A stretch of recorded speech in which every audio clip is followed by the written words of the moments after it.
njya numva gusa mu baturanyi hari abaribwa ngo bashaka gufasha interahamwe cyangwa iki gutera u Rwanda, nibyo navuze hariya. Uwampa ngo babigire vuba nkwerekeye ko rwose ndaribwa barantegereje ngo ariko bamwe bashaka no kubikora ubundi barabizi, bazi ko bitazabahira, bazi ko ngira ngo ni nacyo kibatinza. Ariko umunsi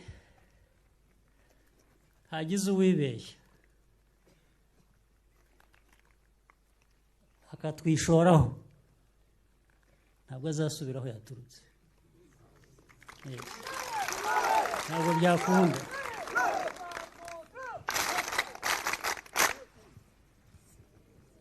Tuzamugumana hano yaba muzima yaba atari muzima.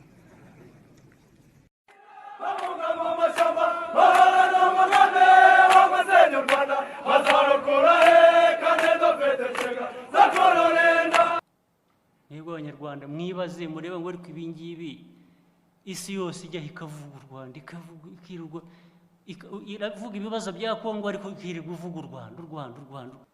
Hiriya gurupu yo muri Kongo has a funny name, I don't know.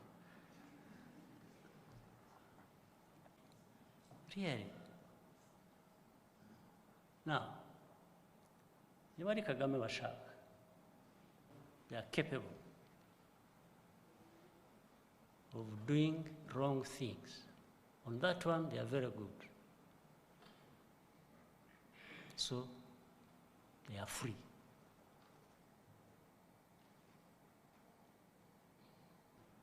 Zabanza namagane abateye iriya gurupu kubaho. Zabanza namagane leta itubaha abanyagihugu ikwiriye kuba iyobora ikorera. Namagane ni international community isa nitagira amaso, isa nitabona.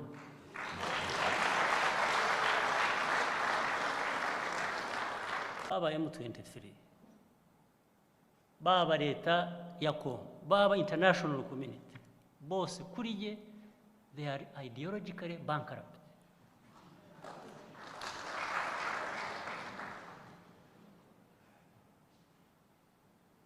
I'm not sure these people who give us aid want us to develop. No. They give you aid and expect you to remain beggars.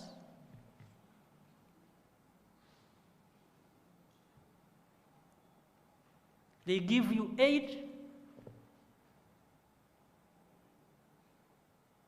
so that forever you glorify them and depend on them. And they keep using it as a tool of control and management. This, our new Rwanda, must be different. I know I am speaking for Rwandans. I know I am speaking for these Africans, many of whom will not stand and say it.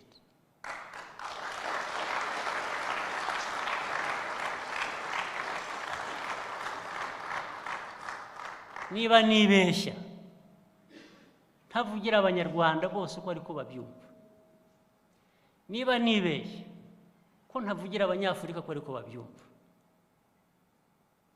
ku Banyarwanda icyambere muzansabe ndeke kubayobora, kandi uwo munsi nzabireka.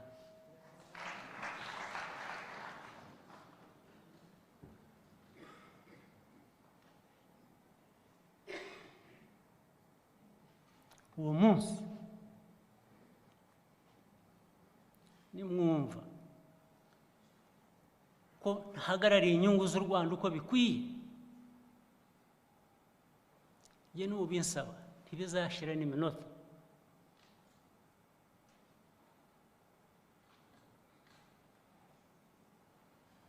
Ariko aka gasuzuguro,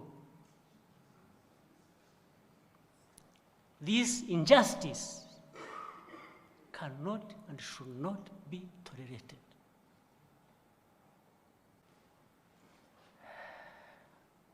Let me tell you. No, it can't happen. Turi abantu rwose aho umuntu ashakiye, ufite umujinya wese, ufite ikibazo, araza, n'ufite frustration zindi zitanatureba, umujinya araza akawudukubita hejuru. N'uwaraye atandukanye n'umugore we cyangwa n'umugabo we, agahinda afite atari akakazana ku Rwanda agakubita,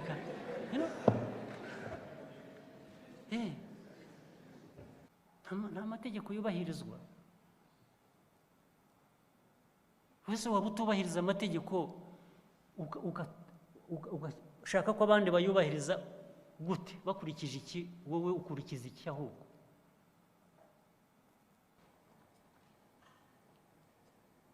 Abirirwa batunda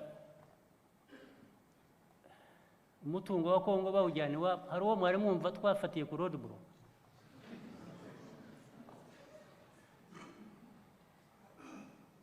Hari uwo mwari mwumva? Hari uwo dutangira tumubaza ngo ariko uwo mutungo wa Afurika urawujyana he? Ashwi, nta nubwo bitureba.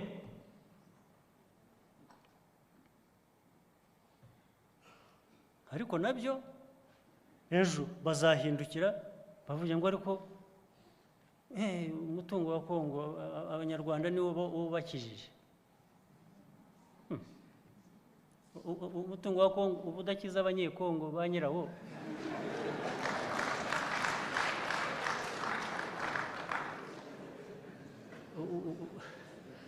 Twebwe ugiye kudukiza ute? Wabanje ugakiza ba nyirawo ahubwo, cyangwa ukabanza ukamenya n'impamvu abo bantu bafite umutungo ungana utyo nawe ugukiza ariko ntubakize. N'icyo kibazo ukabanza ukabafasha kugikemura. Twebwe dukizwa n'umutungo w'ibindi bihugu. Umutungo w'ibindi bihugu nemera udufasha ni ya nkunga baduha barangiza bakayitwara aho bashakiye.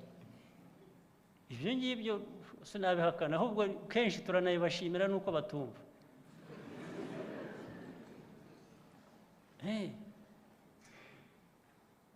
Erega twe ubundi turi abantu bagira ikinyabupfura, ntabwo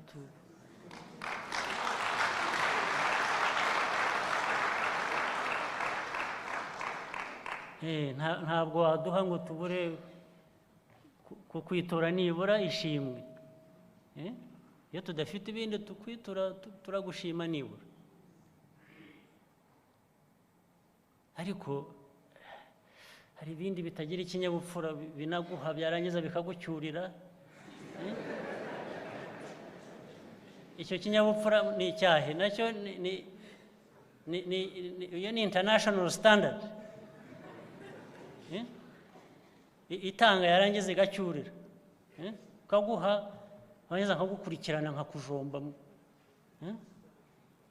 Ukije nkavuga ngo ibyo naguhaye ubifate neza, ubirye neza.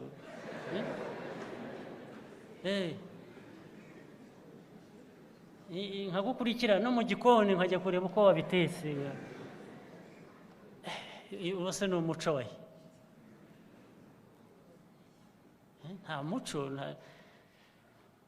Abantu na society bagira umuco, ubundi haba umuco.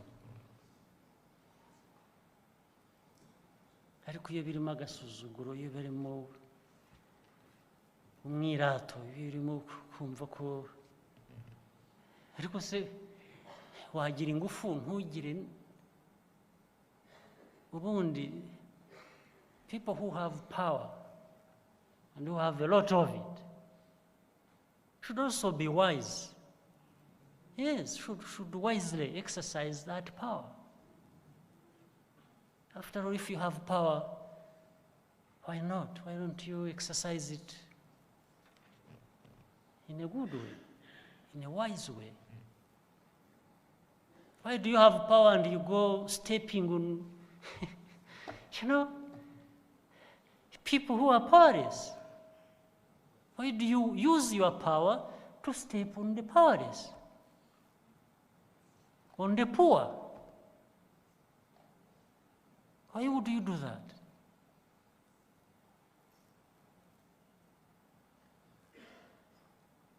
Huh? This is what people must do. No. When the powerful get angry, it's not justified. But the powerless have a lot of justification many times to be angry.